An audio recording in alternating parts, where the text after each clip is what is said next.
This movie had no right being this much fun. What's going on, everyone? Geo here from Fandom United. I want to talk to you about Dungeons and Dragons Honor Amongst Thieves. I just want to quickly share my thoughts. First thing I want to do is give props to the filmmakers, Jonathan Goldstein and John Francis Daly. These are the filmmakers who did Game Night, which was a very underrated comedy, one that I really enjoyed. They were also writers on Spider Man Homecoming.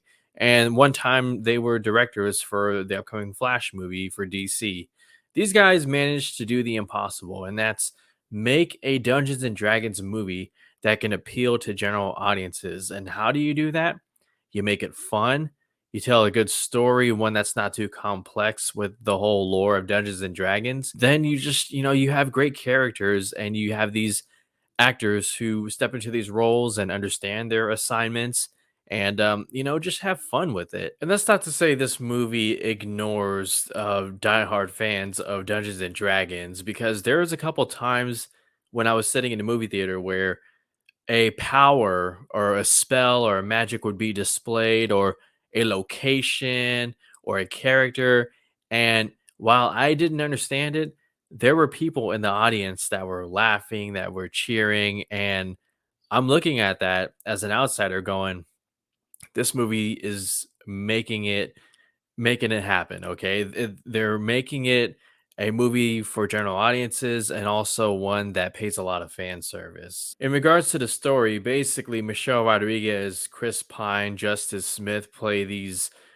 thieves who get busted on doing this job, and they find out that they are betrayed by one of their own and have to get back together and find a way to get back what was lost from them. And in the case of Chris Pine, it's his daughter. In fact, there's a very heartfelt and tragic backstory with his character that's touched on beautifully and done really well. There's also, of course, they're thieves. There's a bunch of riches and things that they are owed. This journey that they go on is filled with a bunch of laughs and joy and thrills and a bit of horror.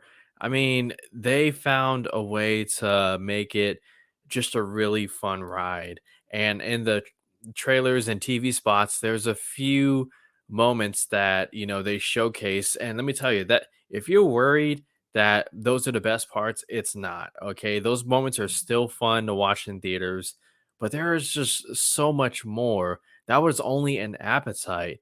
And, the powers look cool. There's a moment where they summon these like hands, they remind me of the hands from the Smash Brother game, and like, the way that, you're able to just fight, and it was just really cool looking. Michelle Rodriguez is fierce, she is badass. She does really great in the role. Chris Pine is once again reminding you that he is very much a leading man. There's a couple of funny moments with his character that I wish I could get into. There's one where he's playing an instrument and it's like a projection of himself, and it goes like, like how a CD would skip, like I don't know, it was just really fun. But let me tell you guys about Reggie John Page. Okay, that guy, I've heard a lot about him and his work with Bridgerton. That guy has so much damn charisma. He's a badass warrior. He's, very charismatic, a lot of confidence, and no matter what situation he's put in, not doesn't show an ounce of fear. And man, this guy's gonna have an incredible career in front of him. Justice Smith always pops up in these, kind of fun roles, whether it's Detective Pikachu or in Jurassic World Fallen Kingdom. In this one, I I think his character is arguably the best. Okay, he's a sorcerer with low self-esteem, and has to find a way to believe in himself. And overall, this story is just filled with a bunch of laughs.